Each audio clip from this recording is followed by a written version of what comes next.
Mayong buntag mga panggagaya ng dati, pag human o dito sa sakyanan, kaya wala man siya. Warang sakyanan, lipyuhan, isaraman, aw, pagkahuman, palibot sa balay, ay medyo, itong nagulan dati,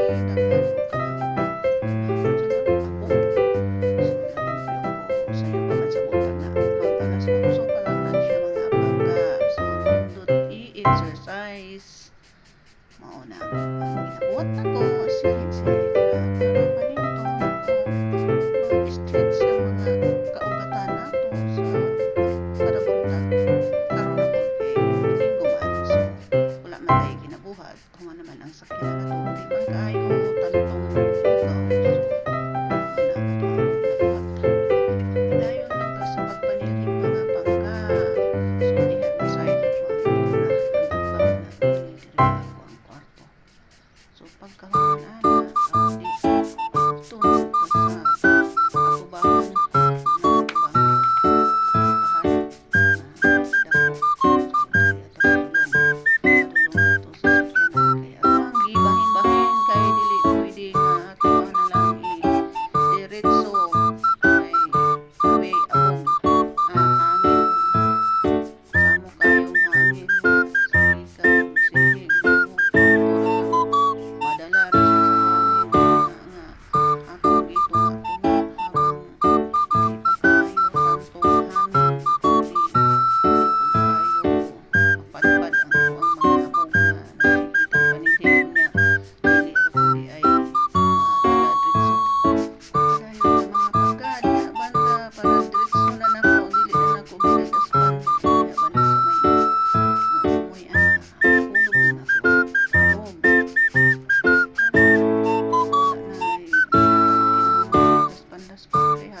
diba?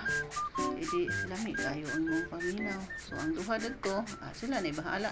Basta ako nakapasimot na ko sa ko ang sarili. Ana ra diha pero ada mga panggawa, diba? Kamu po diha mga kapwa na ko driver. Sayo-sayo pag mata para exercise kay apoy kayo sige raglubog sa sulod sa inyong kwarto. Mas maayo nang mag-exercise po para iwas kolesterol. Unya mga pangga, diri ana ta last na ni, pinali na ni siya. Atuan na ning ipagawas ang abog. Wa na nako nagidaspan kay duol na lang man ta sa finishing. Ipagawas na nato na diya sa git nga gamay kay aron mahuman aw. Pag human ana na to, padayo na lang ta unya perting lamias paminaw og aw inig-abli diha mga pangga. Haya na kaayo di ba? Pinali na siya. Kuha nang ipanggawas ang daghan kayong abog dala sa hangin sa matag adlaw labi na kada hapon kay kusog ang hangin diri So diha na ta palangga. Og dili na lang nato dugayon na nato ang pagpanilhig. Dirian na lang takutob og daghang salamat sa susunod na pod nga ato ang video nga i-voice over na lang para dire-diretso dili na hago. Maasalama. Bye. Love you mga pangga. See you next time sa atong pagbibideo sa atong daily nga ginabuhat diri sa ato ang amo. Bye bye.